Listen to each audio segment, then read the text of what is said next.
nos sentimos honrados de tener a tantos hombres y mujeres que te aman. Si están acá y si han viajado lo que han viajado es porque aman tu palabra y aman tu obra. Y estamos eternamente agradecidos de estar juntos, alabándote y escuchando de las Escrituras. Pedimos ahora, Señor, que vos nos des este corazón atento para escuchar lo que vos querés decirnos. Usame, Señor, usame de mi debilidad, de mis imperfecciones, como un instrumento frágil, donde vos te glorificás en mi debilidad y proclamás a través de mis labios el poder de tu palabra, Señor. Ayúdame a ser claro, fiel, a no decir nada fuera de lo que vos has revelado, Señor, que sea consistente, que sea claro, que sea útil, Señor, porque estoy predicando tu palabra, que como ayer Rari nos hablaba, es útil, Señor, y que vos produzcas lo que solo vos podés producir a través del poder del Espíritu Santo, a través de tu palabra, Señor. Gracias. En el nombre de Jesús. Amén. Quisiera invitarte a que abras tu Biblia en 2 de Pedro.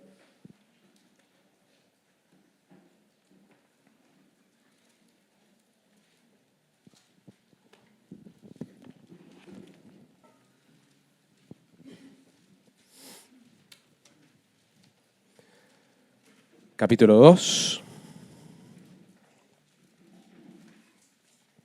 1, versículo 19 al 21. 2 de Pedro, capítulo 1, 19 al 21. Leemos la palabra de Dios. Y así tenemos la palabra profética más segura, a la cual hacéis bien en prestar atención, como a una lámpara que brilla en un lugar oscuro, hasta que el día despunte y el lucero de la mañana aparezca en vuestros corazones. Pero ante todo sabed esto, que ninguna profecía de la Escritura es asunto de interpretación personal, pues ninguna profecía fue dada jamás por un acto de voluntad humana, sino que hombres inspirados por el Espíritu Santo hablaron de parte de Dios. Yo tenía apenas 22 años cuando tuve el privilegio de asistir al mismo seminario donde había asistido mi pastor en la iglesia de Denton. Y uno de mis profesores favoritos se llamaba Howard Hendricks. Howard Hendricks era conocido por su creatividad, por su excelencia en la comunicación, por su clase de hermenéutica, de cómo estudiar la Biblia. Influenció a miles de líderes en el Seminario Teológico de Dallas por mucho tiempo. Murió hace poquito, a los 80 y pico de años, y fue un profesor que me bendijo a mí. Yo ya había terminado el seminario, pero me quedaban unos meses antes de salir como misionero a Argentina y decidí tomar 2 clases como oyente. El seminario me permitía tomar 2 clases como oyente y una de las clases era una de sus clases, porque intenté cursar todo lo que él ofrecía. Y yo me sentaba siempre atrás. Nunca fui la persona más traviesa en la primaria o la secundaria, pero también era una persona que a veces me distraía, a veces bromeaba con una persona, y eso parece que lo continué en el seminario también. Yo estaba sentado atrás, estaba charlando con un compañero, la clase estaba por arrancar, y nunca me olvido de esto. Me dice, vení, sentate acá adelante. Tenía que recordar, yo no estaba en la primaria, no estaba en la secundaria, estaba haciendo un posgrado. Pero yo sabía que este profesor estaba tan determinado a que sus alumnos aprendan que frente a la posibilidad de que un solo alumno se distraiga, iba a hacer lo posible para que no me distraiga. Y veía que yo me estaba distrayendo y me hizo pasar adelante, qué vergüenza, y sentarme adelante para asegurarse de que no me iba a distraer. Esencialmente él estaba interesado en que yo preste atención, que preste atención a la clase, a la enseñanza. Y en esta mañana yo quisiera hacer un ruego parecido para ustedes. Quisiera rogarles que presten atención. Pero mi ruego no es tanto que presten atención a mis palabras o a este mensaje en particular, si bien también es eso, sino el ruego es que a través de este pasaje que vamos a ver, ustedes presten atención a la palabra de Dios. Esa es la exhortación que viene de este texto. un llamado a prestar atención a la palabra de Dios. El título que se me asignó es Una cosmovisión bíblica. Vamos a definir qué es la palabra cosmovisión. Una cosmovisión simplemente es la manera en que uno mira el mundo, la manera en que uno comprende el mundo, el universo en que uno se encuentra. Otra manera de definirlo es un conjunto de creencias acerca de la vida y del universo. Todo ser humano tiene una cosmovisión. Toda cultura tiene una cosmovisión, consciente o inconsciente, tiene una cosmovisión. De acuerdo a tu cosmovisión vas a interpretar los eventos a tu alrededor. Entonces, si ocurre un desastre natural, la persona con una cosmovisión atea va a mirar ese desastre natural y lo va a interpretar de una manera. Somos el producto del tiempo y la casualidad. Vivimos en un mundo caótico sin propósito. Y no hay un sentido de por qué pasó esto.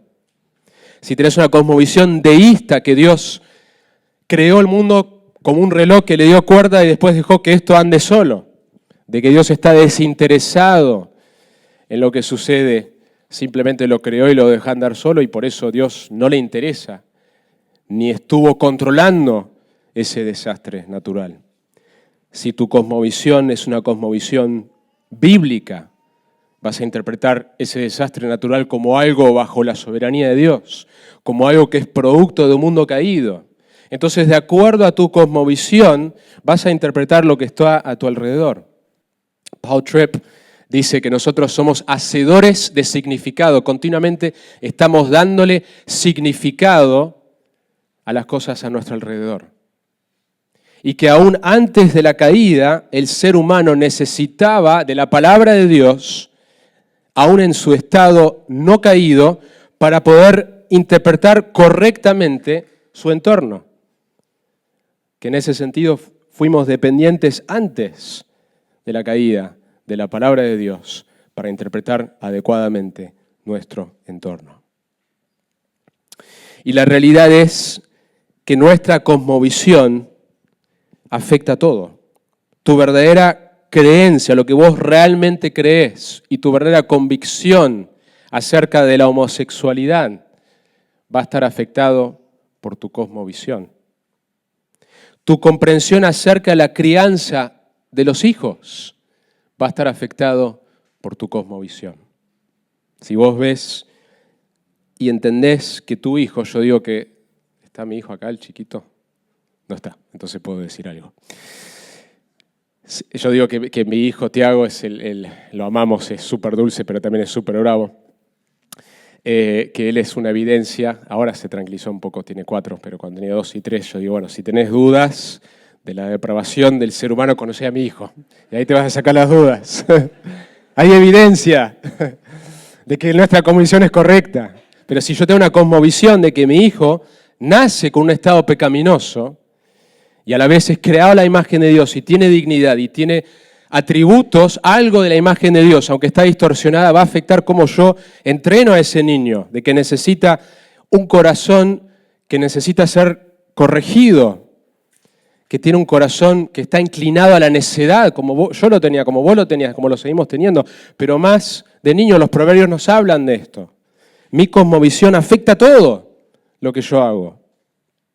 Y la realidad es que nosotros vivimos en medio de una cultura cuyas cosmovisiones chocan con la cosmovisión bíblica. Y cada vez lo estamos viendo más esto. Porque de alguna manera vivimos en una cultura católica, pero que tiene algo de la cosmovisión cristiana. Y eso se está perdiendo cada vez más. Y podemos estar, sin darnos cuenta, estar pensando de acuerdo a una cosmovisión de la cultura, y no de acuerdo a una cosmovisión bíblica. Esto es lo que Romanos 12 nos habla. Tenemos que renovar nuestra mente continuamente y no conformarnos, porque naturalmente vamos a pensar como piensan aquellos que están a nuestro alrededor, si no renovamos con las Escrituras nuestra visión de todas las cosas. El mensaje de esta porción de la palabra de Dios que vamos a mirar es el siguiente. Prestá atención a la Biblia porque hay certeza absoluta en ella, ya que sus palabras no provienen del hombre, sino de Dios mismo. Ese es el mensaje. Y hay 4 componentes a este mensaje que quisiera elaborar y luego concluir con algunas áreas de aplicación. Entonces, primero, permítame ubicarles en el contexto de este pasaje. Siempre es importante, la hermenéutica, Nico va a estar compartiendo sobre la hermenéutica, cómo estudiar la Biblia, y una de las reglas más importantes, aparte de interpretar literalmente, tomar el texto en su contexto literario, dejar que el texto hable por sí mismo en vez de imponer el significado, es interpretar dentro del contexto, ¿sí? Contexto, contexto, contexto. Mirar lo que está alrededor, entender el libro, por eso el panorama del antiguo, el panorama del nuevo, son cositas que para darles un apetito, para indagar más, porque al tener un panorama, cuando uno entonces se enfoca en un texto puede comprenderlo más. Una manera de resumir el mensaje del libro de Segunda de Pedro es el conflicto del creyente de los días postreros, el conflicto del creyente de los días postreros. ¿Cómo vivimos en medio de tiempos difíciles? Y su mensaje es tan relevante para ese momento como lo es para hoy. ¿Cómo hacemos para vivir? Pedro escribe esta carta a lo último de su vida, ya que menciona que su muerte es inminente. Sabemos que ya tenía posesión de alguna de las cartas de Pablo, que él refiere como escritura. Y a la luz de esto podemos decir que fue escrito más o menos sabiendo la fecha de la muerte de Pablo, tuvo que ser antes. Podemos decir más o menos que era alrededor del año 64, probablemente desde Roma. Según el comentario de conocimiento bíblico, el propósito de Segunda de Pedro es llamar a los cristianos al crecimiento espiritual para que puedan pelear contra la apostasía y mantener fija la mirada en el regreso del Señor. Si miramos lo que sigue justo antes de este párrafo, siempre es bueno estudiar la Biblia por párrafos, ¿sí? Mirar dónde comienza, si tenés la versión Las Américas, es una de las versiones que yo recomiendo. Tenés en negrita, donde arranca el versículo del párrafo, es bueno estudiar párrafo a la vez, que es la unidad de pensamiento. Pero si miramos previo a este párrafo, Pedro, sabiendo que su muerte es inminente, escribe a los creyentes, recordándoles algo, que el divino poder nos ha dado todo lo necesario para vivir la vida piadosa a través del conocimiento de Cristo. También les recuerda que ellos, Pedro y los apóstoles, algunos, fueron testigos oculares, con sus propios ojos, de la declaración del cielo en el monte en que Cristo se transfiguró. Si mirás el párrafo previo, o los versículos previos, 16 al 18 dice así: porque cuando dimos a conocer el poder y la venida de nuestro Señor Jesucristo, no seguimos fábulas ingeniosamente inventadas, sino que fuimos testigos oculares de su majestad. Pues cuando Él recibió honor y gloria de Dios Padre, la majestuosa gloria le hizo esta declaración: este es mi Hijo amado en quien me he complacido. Y nosotros mismos escuchamos esta declaración, hecha desde el cielo cuando estábamos con Él en el Monte Santo. Pedro escribe con pasión en sus últimos días a una iglesia amenazada por la falsa enseñanza. El crecimiento espiritual de los creyentes y el testimonio de la iglesia delante del mundo está en juego a medida que él escribe esta importante sección. Y Pedro va a resaltar la importancia de prestar atención a la palabra de Dios, ya que no procede de los hombres, sino de Dios mismo.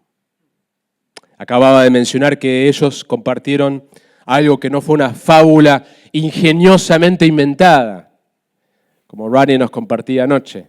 La Biblia no es un libro que el hombre pudiera escribir si quisiera, no tener la capacidad. Y no es un libro que escribiría si pudiera. Va a mencionar después de este párrafo que así como hubo falsos profetas, también habrá falsos maestros. El Nuevo Testamento está lleno de advertencias de que habrá falsos maestros metidos en la iglesia. ¿Por qué debemos pensar que eso no va a suceder en nuestro tiempo? Es esencial, entonces, prestar atención a la palabra, como una lámpara que nos ilumina en un lugar oscuro. Este es el contexto en que nos hallamos mirando este pasaje. Dijimos que hay 4 verdades que el pasaje resalta. Primera verdad: las Escrituras son absolutamente ciertas. José Abela nos va a estar compartiendo, creo que mañana, sobre la autoridad de la Biblia. Rodney ya nos habló también de 2 Timoteo 3:16. Toda escritura es inspirada por Dios, proviene del aliento de Dios, de la misma boca de Dios. Y en realidad lo que une los temas de esta conferencia tiene que ver con la centralidad de las Escrituras para todas las áreas de nuestra vida y ministerio. El versículo 19 comienza diciendo, y así tenemos la palabra profética más segura, va a variar de acuerdo a la traducción. Tristemente hoy la palabra profecía se usa frecuentemente de una manera que no tiene nada que ver con lo que el pasaje está diciendo acá. Si mirás tu Biblia en el versículo 20, nos ayuda a entender a qué se refiere con la palabra profética. Ninguna profecía de la Escritura. En el contexto de la palabra profética es una referencia más probablemente al Antiguo Testamento. Las Escrituras que ellos poseían en ese momento. Eso está claro. Está afirmando la autoridad de la Biblia. Hay otro aspecto de este versículo que quisiera que miremos un poquito, que ha sido debatido entre los comentaristas. Son las secciones más debatidas de este pasaje. Las distintas traducciones muestran las diferencias en cómo traducir y cómo interpretar. Las traducciones a veces tienen que tomar una decisión y interpretan. Por eso cuando uno tiene la oportunidad de indagar un poco en el original ayuda a poder interactuar y ver cuál es la mejor interpretación. Algunos entienden que esta porción se está refiriendo a que el Antiguo Testamento es aún más firme, como traduce la Reina Valera actualizada, que la experiencia de los apóstoles. Es aún más firme esta palabra que lo que los apóstoles experimentaron. Y el argumento es algo como las Escrituras son más confiables que la experiencia. Y si bien esa frase, las Escrituras son más confiables que la experiencia, es verdad, no creo que es lo que el pasaje está enseñando. Porque la experiencia de los apóstoles no es cualquier experiencia, es la experiencia de aquellos que fueron testigos oculares. Los evangelios están basados en las experiencias de testigos oculares. Otros dicen que el texto debería traducirse para reflejar exactamente lo opuesto. La experiencia de la transfiguración confirma, nos da más certeza a las profecías del Antiguo Testamento. Es decir, lo que Pedro experimentó con Jesús nos muestra que las profecías son ciertas. Y la mayoría de los comentarios debaten una de estas dos opciones en cuanto a cómo traducir esto.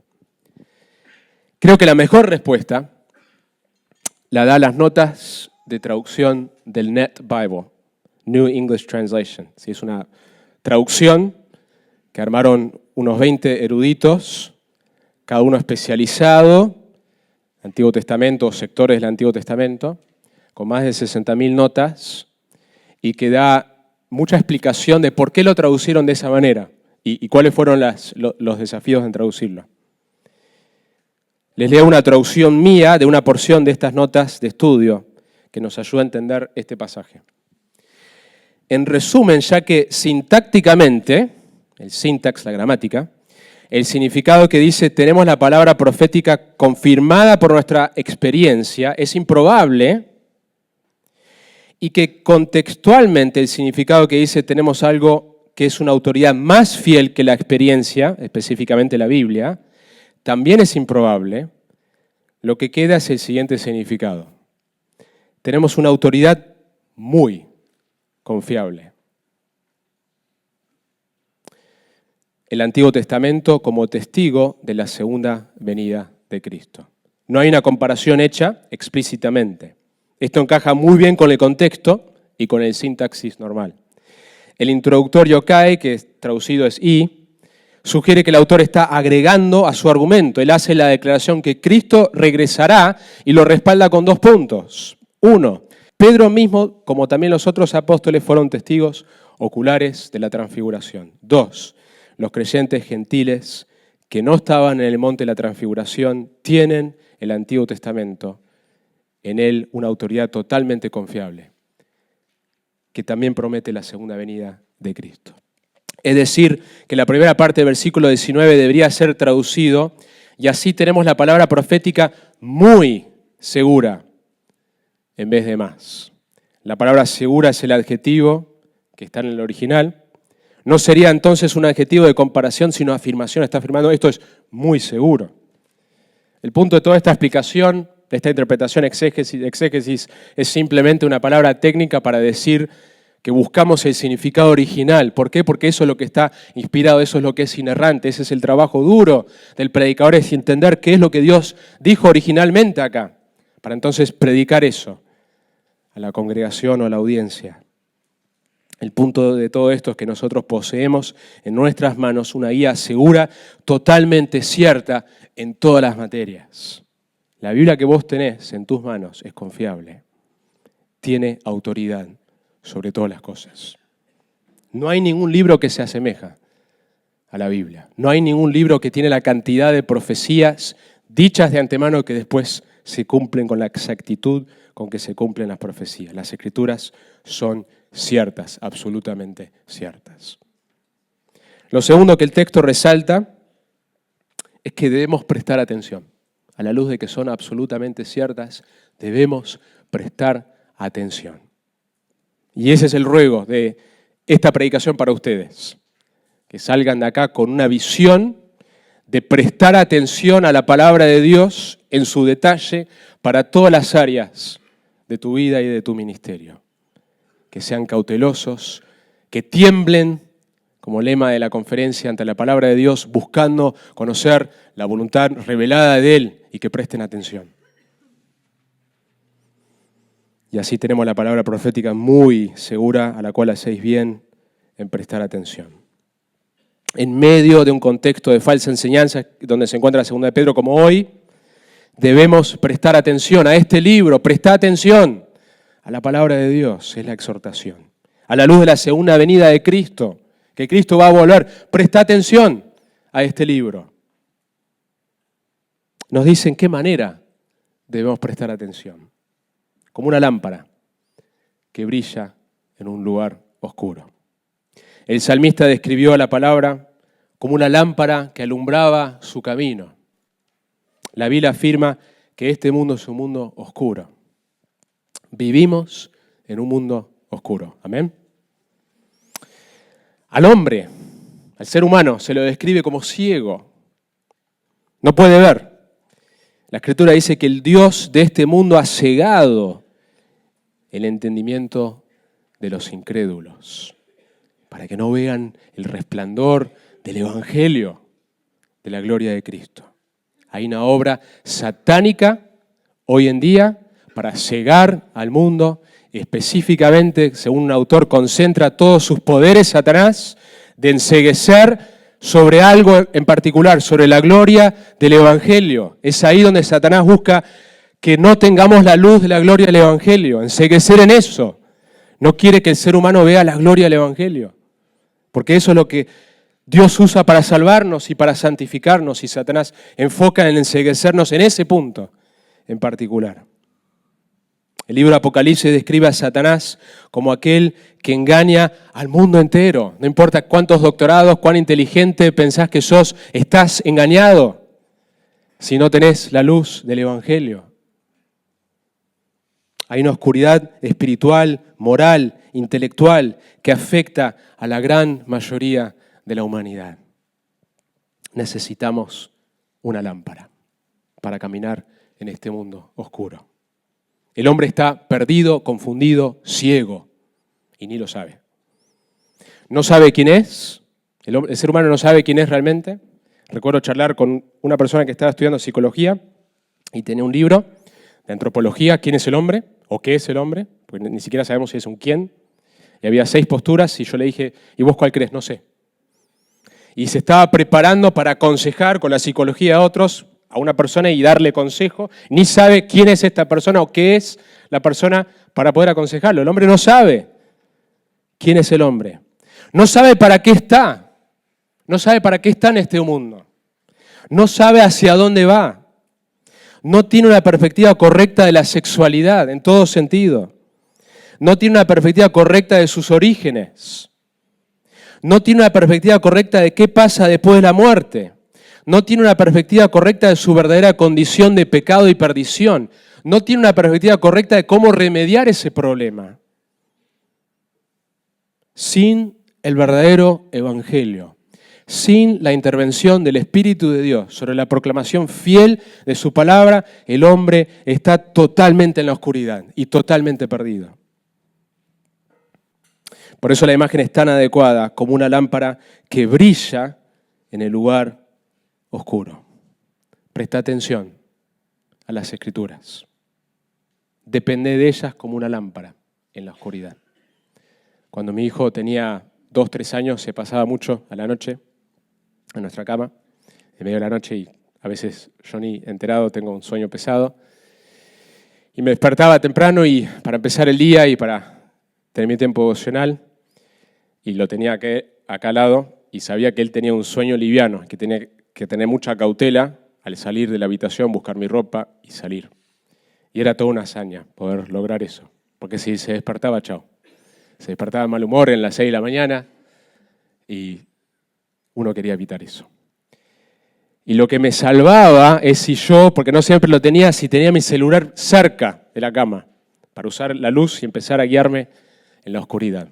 Porque si no lo tenía, tenía que arreglármelas en la oscuridad, y más de una vez había un juguete que él había traído en la noche de que yo me tropezaba, y parece que es ahora cuanto más silencio tratás de hacer, ¿no es cierto?, más ruido haces. O buscaba algo, un cajón, y se me caía algo de arriba y hacía ruido y parecía una hazaña imposible. Yo cuando veía que no estaba mi celular cerca, digo, ¿cómo hago? Y a veces ni me levantaba, porque sabía que iba a desencadenarse todo un problema. Pero si estaba mi celular, ¡wow! La salvación. Tengo la luz para caminar y salir de este cuarto oscuro sin que se despierte. La palabra de Dios es una lámpara en la oscuridad y debemos depender de ella en un mundo de oscuridad. Con ella podemos ver realmente, correctamente, todas las cosas. ¿Quiénes somos? ¿Por qué estamos acá? ¿Hacia dónde vamos? ¿De dónde venimos? ¿Por qué existe el matrimonio? El matrimonio no existe para hacerte feliz, sino para hacerte santo. ¿Cuál es el objetivo principal de la crianza de los hijos? No es que sean niños obedientes, aunque deseamos eso, sino que nosotros glorifiquemos a Dios en buscar introducirles a Jesucristo en la salvación y buscar contribuir a lo que Dios quiere hacer a través nuestro en la santificación en sus vidas, a ser discípulos. ¿De dónde viene nuestro valor como personas? ¿Cómo aconsejamos a otros que están en crisis, que están pasando algo difícil? Todas estas cosas son cosas en las cuales naturalmente estamos en la oscuridad sin la lámpara de la palabra de Dios. Las universidades en este mundo están en la oscuridad. Por supuesto que hay cosas que enseñan que son correctas. Hay áreas, matemáticas, aspecto de la ciencia, teorías económicas, hay un montón de cosas que están correctas. Pero en las áreas más fundamentales, en preguntas que tienen que ver con nuestros orígenes, nuestro propósito en la vida, la existencia de Dios y cómo es ese Dios, cuál es el problema del ser humano y cómo ayudar a remediar ese problema, están totalmente equivocados. Están en la oscuridad. Vivimos en un mundo oscuro y confuso. Pero la buena noticia para nosotros es que tenemos la lámpara. La única verdadera lámpara que funciona. Hasta ayudarnos a darnos cuenta que estamos en la oscuridad. El ser humano está en la oscuridad y ni lo sabe. O por lo menos no sabe en cuánta oscuridad está o cuán equivocado está. Una de las imágenes del infierno es el crujir de dientes. Y algunos dicen que esto tiene que ver con un remordimiento eterno, de darse cuenta cuán equivocados estaban acá en la tierra. Por eso la palabra de Dios nos dice, presta atención, como una lámpara que brilla en el lugar oscuro. Noten cómo sigue el texto. Hasta que despunte y el lucero de la mañana aparezca en vuestros corazones. Va a haber un momento en la historia de la humanidad donde ya no hay más oscuridad. Se acaba la noche y empieza el día. Ahora necesitamos una lámpara para poder ver. La palabra escrita de Dios es nuestra lámpara. Nos permite ponernos los anteojos de la fe, de ver las cosas con ojos espirituales, ver las cosas como son realmente. Nos permite ver todo nuestro alrededor con una cosmovisión cristiana. Noten las palabras en el texto de su Biblia. Hasta que, la idea de algo temporal. Va a haber un tiempo en donde no necesitaremos más leer y estudiar nuestras Biblias. La palabra escrita tiene una función temporal. Eso parece una herejía. La palabra de Dios es eterna, pero la palabra escrita que nosotros tenemos, la revelación de Dios escrita, tiene un rol temporal.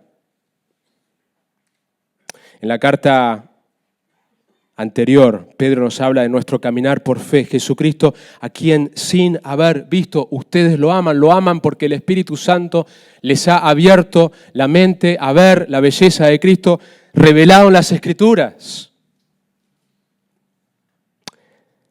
Lo aman y a quien ahora no ven, pero creen en Él y se regocijan grandemente con gozo inefable y lleno de gloria. No lo vemos hoy, pero lo amamos. Un día lo vamos a ver, cara a cara. Un día vamos a ver a la palabra encarnada con nuestros propios ojos. Ya no necesitamos más los lentes de ojos espirituales. Apocalipsis 22:5 nos dice, ya no habrá más noche. Es una realidad del estado eterno que no va a haber más noche. Y la noche también, frecuentemente en Juan, es una imagen también de oscuridad espiritual, de pecado. Y no tendrán necesidad de luz, de lámpara. Ya no tenemos más la necesidad de luz de lámpara, ni de luz del sol, porque el Señor Dios los iluminará y reinarán por los siglos de los siglos. La palabra escrita habrá cumplido su rol. Y estaremos en presencia de la palabra encarnada, Jesucristo, para escuchar su voz y ver su rostro. La palabra de Dios es eterna, seguiremos escuchando su voz, pero la palabra escrita habrá cumplido su rol en este mundo. En una graduación de seminario que asistí, predicó Haddon Robinson, el autor de un libro clásico de homilética. Y me quedó grabada una cosa que él dijo en cuanto al rol de la teología, el rol del estudio de la palabra. Dijo que la teología es como el cartel en la autopista que te señala hacia el destino. Te dice la distancia y para dónde tenés que ir. Y dijo lo siguiente, ay del hombre que confunde el cartel con la ciudad. Que el estudio de la palabra no es un fin en sí. Si bien la Biblia habla del amor hacia las Escrituras, que es correcto, debemos amarlas, como el salmista. Pero ese amor nos lleva a amar al Salvador, a amar a nuestro Dios, que está revelado en ellas. Y el peligro en nuestros círculos reformados, nuestros círculos que nos jactamos de la sana doctrina, es quedarnos con algo intelectual, simplemente. El propósito es mover nuestros afectos, amar a Dios más, a conocerlo más como Él ha sido revelado en las Escrituras. Jesús confrontó al liderazgo religioso de su día cuando dijo, examináis las Escrituras porque vosotros pensáis que en ellas tenés vida eterna y son ellas las que dan testimonio de mí. Que cuando nos acercamos a las Escrituras no es simplemente un ejercicio intelectual, si bien parte de prestar atención requiere mucho esfuerzo intelectual, sino que el objetivo es que en ese esfuerzo intelectual nos lleve a poder ver con más claridad cómo nuestro Dios se ha revelado y poder adorarlo en respuesta a lo que Él ha dicho de sí mismo. La exhortación que Pedro nos da es que prestemos atención a las Escrituras como una lámpara en la oscuridad. Son absolutamente confiables y ciertas, pero la manera en que prestamos atención a las Escrituras es con una anticipación. Yo debería prestar atención a mi Biblia con una anticipación del reino venidero. Así debo leerlas, eso es lo que me está diciendo este pasaje. Sabemos que esta lámpara un día será reemplazada por la presencia total de Jesucristo. La imagen que usa cuando dice hasta que el día despunte y el lucero de la mañana aparezca, es una imagen de que amanece. Un día la oscuridad se acabará, Jesús regresará y reinaremos con Él por los siglos de los siglos. En Apocalipsis dice, yo soy la raíz y la descendencia de David, el lucero resplandiente de la mañana. La misma palabra, ¿sí? El primer planeta que aparecía, la primera estrella que aparecía antes de amanecer. Leemos con anticipación. Cuando yo estaba conociendo a mi esposa, yo estaba viviendo en la iglesia, donde ella estaba como misionera, había llegado y había un instituto que estaba dentro de la iglesia, tenían un programa para jóvenes que venían y se capacitaban, y parte de la capacitación era vivir dentro de la iglesia. Había 2 habitaciones grandes, un poco parecido a las habitaciones que están ustedes, con muchas camas, todas las mujeres juntas en una habitación grande y todos los varones juntos. Y yo estaba ahí como misionero y viví entre los estudiantes, viví con ellos por 2 años en un cuarto donde había camas, cuchetas de 3 niveles, el baño estaba afuera, era un baño para 17 varones éramos. Y con Caro nos empezamos a conocer, empezamos a formar una amistad con una intención de que si Dios nos guiaba nos íbamos a casar. Pero continuamente, por el contexto en que estábamos, había comidas, había un programa, había un horario. No queríamos que todos sepan ya la intención de nuestra relación, entonces era una relación medio escondidas. Entonces lo que hacíamos, ella se iba temprano a trabajar, yo estaba abajo, ella bajaba de las escaleras y había un sector donde ella cruzaba y yo la esperaba. Y ahí tenía una notita para darle. Porque sabía que durante el día no iba a haber oportunidades, por lo menos no charlar solo con ella. Entonces yo le entregaba la notita. Y otra mañana venía, bajaba ella y me entregaba a mí una notita. Y así se fueron acumulando las notitas. Y yo leía esas notas con entusiasmo de saber qué quiso decir con esta palabra y con esto. Pero no solamente con entusiasmo y con atención, sino con anticipación de que va a haber un momento donde no tenemos que más depender de estas notitas, donde voy a poder, cuando ya seamos novios y la gente sepa, podemos hablar cara a cara, que es mucho mejor. Y por supuesto que ese momento leerlo, nos íbamos conociendo a través de las notas, pero iba a haber un momento en donde vamos a poder vernos cara a cara. Y la leía con esa anticipación. Y así es como nosotros deberíamos leer las Escrituras. Número 3. La Escritura no es de origen humano. Entonces, primero, las Escrituras son absolutamente ciertas. Segundo, debemos prestarles atención. Tercero, la Escritura no es de origen humano. Miren cómo continúa el pasaje, pero ante todo sabe de esto, que ninguna profecía de la Escritura es asunto de interpretación personal, pues ninguna profecía fue dada jamás por un acto de voluntad humana. La idea acá es que las Escrituras no se originan en los profetas mismos. El rol del profeta no era dar el mensaje que a él se le ocurría o que a él le parecía. Su rol era simplemente ser como el hombre que entrega el correo. No es su mensaje que él origina, él simplemente entrega el mensaje. Jeremías 1:9 describe bien esto. Y extendió Jehová su mano y tocó mi boca y me dijo Jehová, he aquí he puesto mis palabras en tu boca.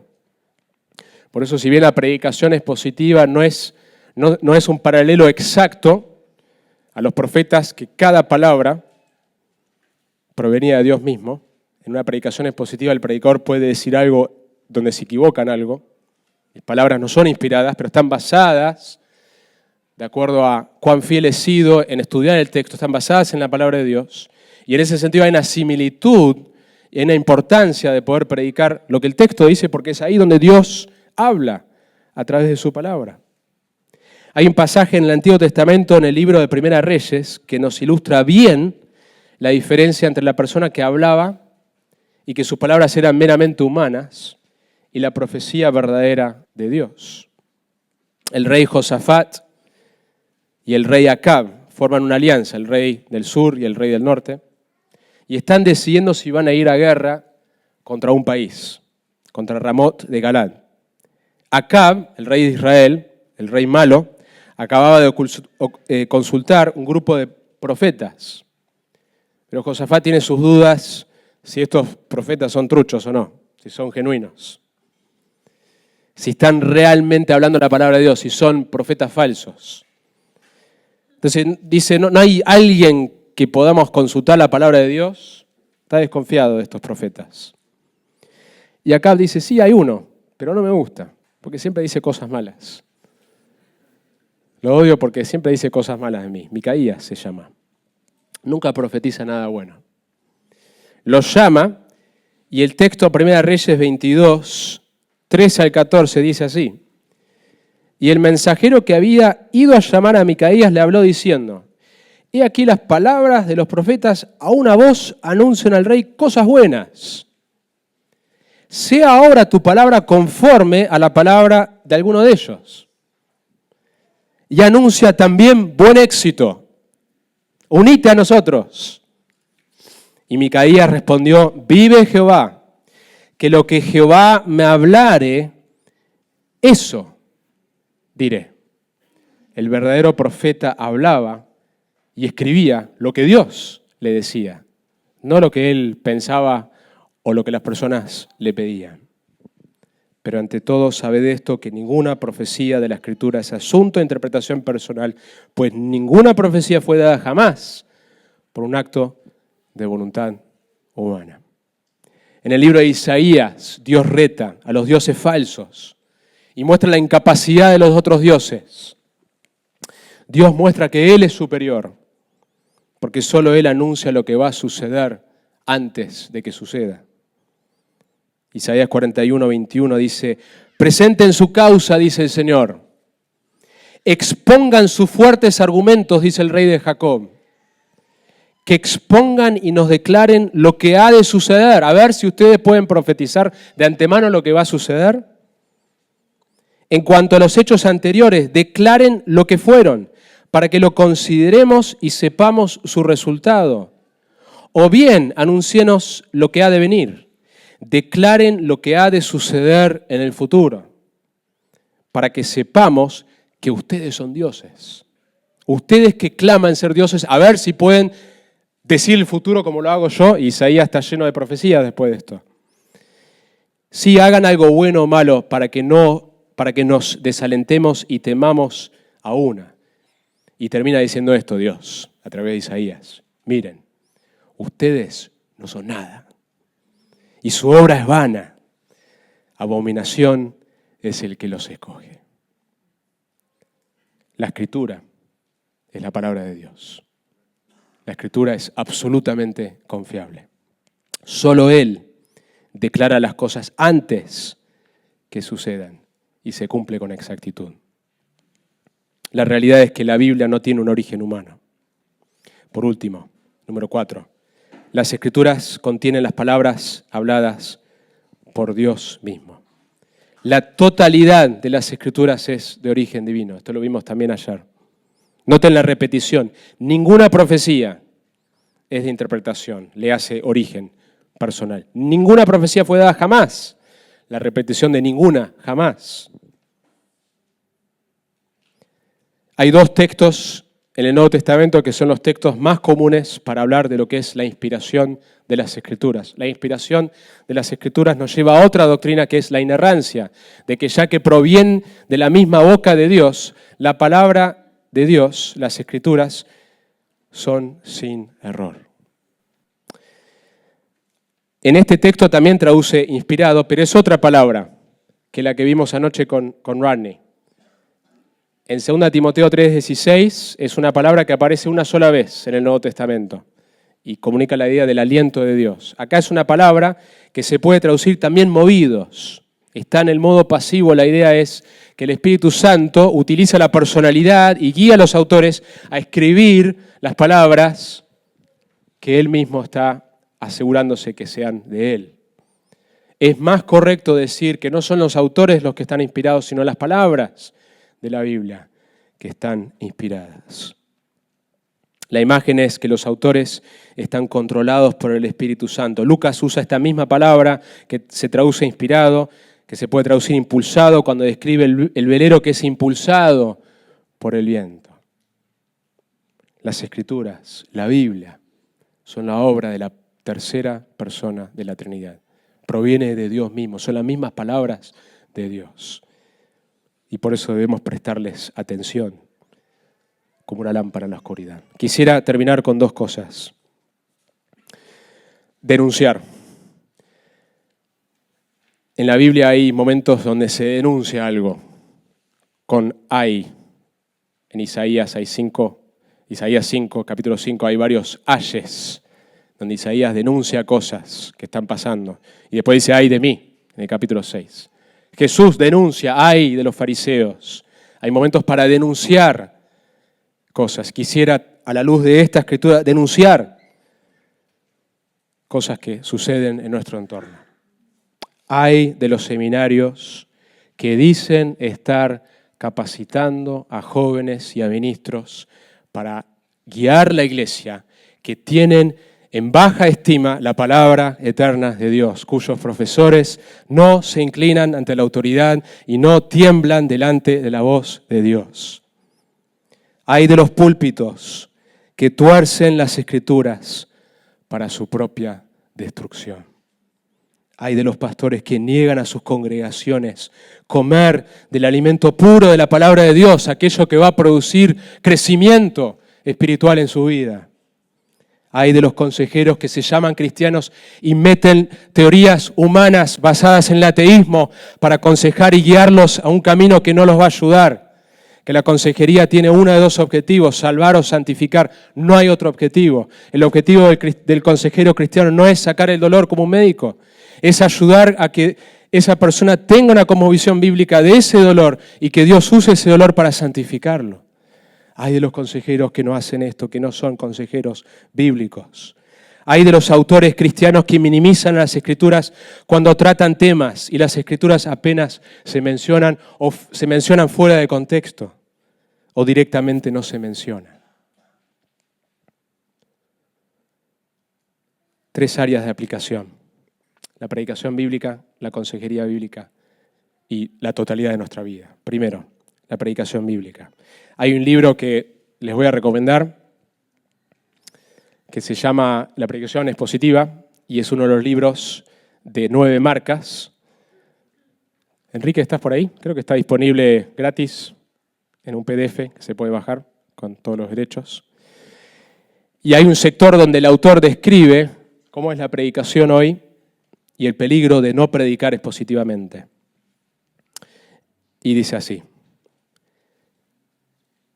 Habla de 2 métodos en el arte, el método impresionista y el método realista. Estaba hablando con Luis, que me explicaba un poco más, que estudió estos temas, y me decía que el método realista, por ejemplo, una persona pasó 300 horas estudiando el rostro de Morgan Freeman para entonces dibujar correctamente ese rostro con exactitud. El método impresionista toma lo que el ojo ve y lo interpreta, lo exagera, ignora algunas partes y al final lo distorsiona. Y dice lo siguiente este autor. Ahora piensa en lo que haces cuando te sientas a preparar un sermón.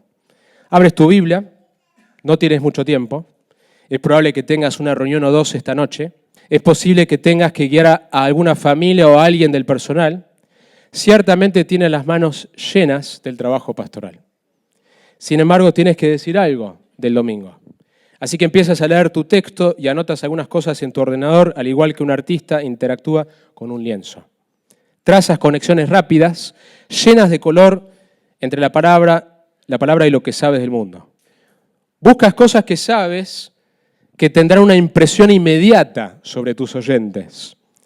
Empiezas a disfrutar de esta diversión momentánea, no es un trabajo difícil. Pronto surge una idea principal. Contextualizas bien, ya que al igual que tu congregación del domingo, no te apasionan mucho las cosas históricas. De hecho, tienes este trabajo en parte porque fueron impresionados por lo bien que produces mensajes que llaman la atención, desde el antiguo realismo de las escenas bíblicas que de otra manera serían inaccesibles. Un estudio detallado del texto puede esperar.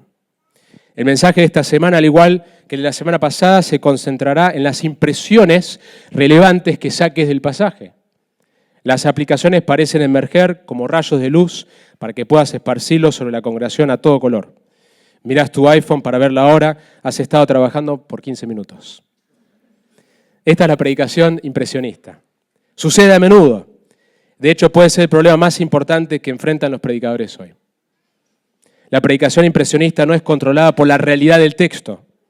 Ignora los contornos históricos, literarios y teológicos del texto. Pasa rozando en cuestión de minutos muchas de las herramientas exegéticas que requieren tiempo. Mientras que el pintor realista podría mirar a su objeto 10 veces antes de dar una pincelada, el impresionista mira su texto una vez y da 10 pinceladas en el lienzo de la experiencia humana. Así es también el predicador impresionista.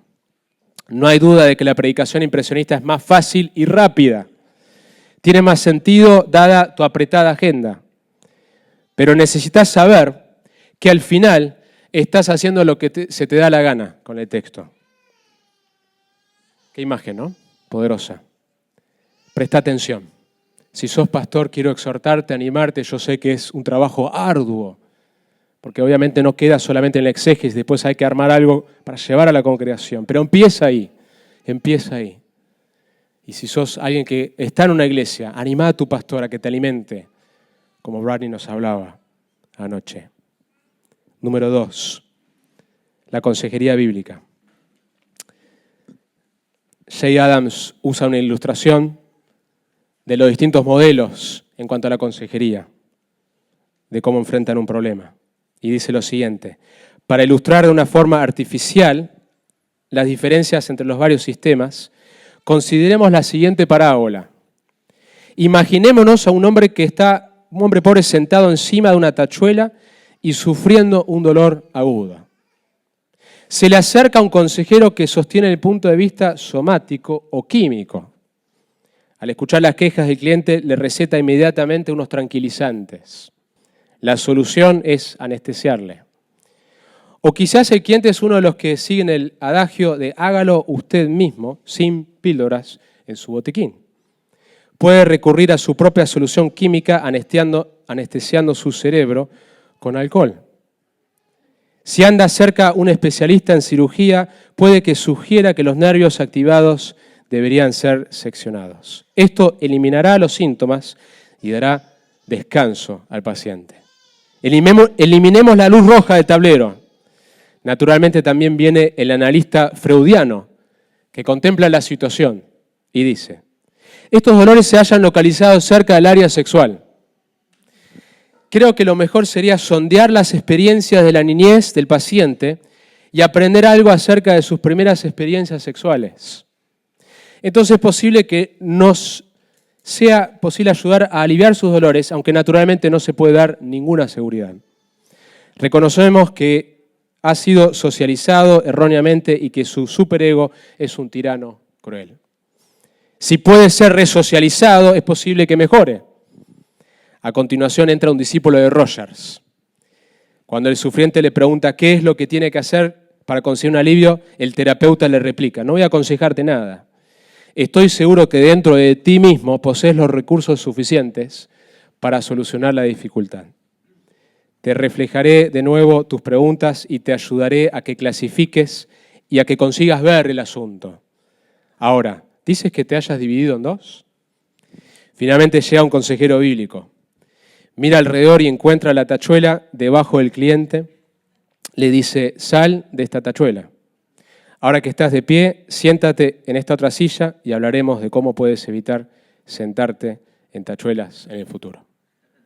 Obviamente es una ilustración. La consejería bíblica también es compleja. Hay una necesidad de capacitarse, pero el punto es este.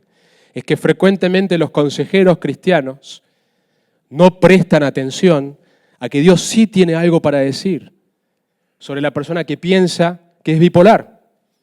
Simplemente no se está indagando, bueno, ¿qué quieres decir con eso? Y la persona dice, bueno, a veces me siento acá y a veces me siento por acá abajo. El consejero bíblico mira eso y dice, bueno, tenés una tendencia entonces a enfocarte mucho en vos mismo. Es decir, que la consejería bíblica entrena a la persona a mirar con más profundidad las Escrituras y cómo se aplican a su situación. La idea es prestar atención también en esto. Prestar atención en cómo aconsejamos, que la Biblia misma tiene el poder para aconsejar a otros. Dijimos que esto es una predicación sobre cosmovisión bíblica y en realidad lo que estamos haciendo en esta conferencia es ayudarnos a sembrar semillas de pensar más bíblicamente de cosas que en rasgos generales la iglesia evangélica no está pensando de una manera bíblica. Queremos tener este espíritu de temblar ante su palabra en todo, en todas las áreas. A veces somos bíblicos en algunas áreas y en otras actuamos con una cosmovisión totalmente errada. Las metas que vos tenés en tu vida, esta es la tercera área de aplicación para concluir, la totalidad de nuestra persona. Las metas que vos tenés en tu vida, lo que vos querés lograr en tu vida, deben ser examinadas a la luz de las Escrituras. Ronnie nos habló ayer de que vos en realidad estás disfrazado de maestro, disfrazado de algo, pero en realidad tu llamado, si sos un hijo de Dios, es dar fruto, es hacer discípulos. James en la última sesión nos va a hablar de la gran comisión. Somos llamados a esta gran comisión. Necesitamos pensar bíblicamente acerca de nuestras metas. Necesitamos pensar bíblicamente en cuanto a la iglesia, cuál es el rol de la iglesia, qué es una iglesia bíblica. Necesitamos pensar bíblicamente lo que es un falso maestro, qué dice la Biblia en cuanto a los falsos maestros y cómo respondemos a los falsos maestros.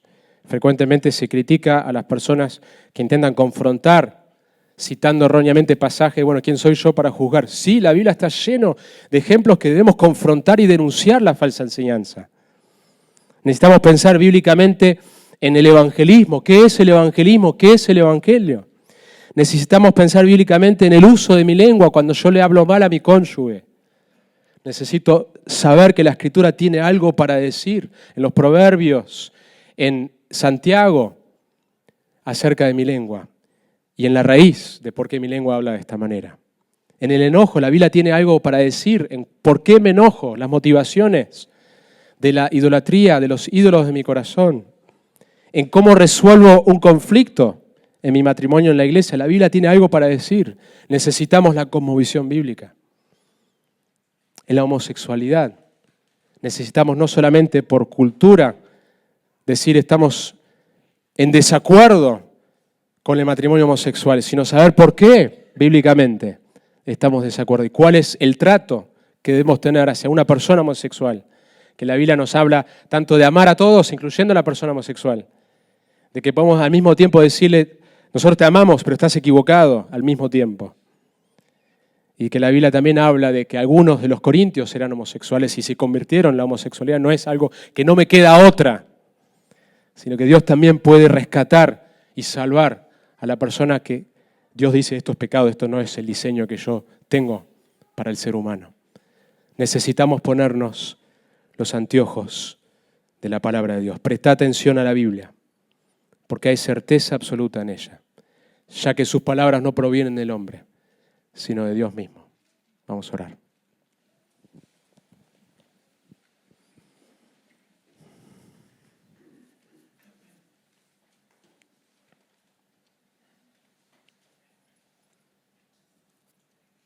Señor, y sabemos que el proceso de pensar bíblicamente es un proceso diario y es un proceso de toda la vida. Hoy mismo, leyendo las Escrituras, yo necesitaba renovar mi mente y ser edificado, Señor, para pensar correctamente y actuar correctamente y sentir, guiado por la belleza de Cristo, Señor, de que todos mis afectos deben ser controlados por vos, Señor. Ayúdanos que en esta conferencia que estamos buscando tener este tema de la palabra de Dios, de que vos siembres cosas en corazones que broten frutos, Señor.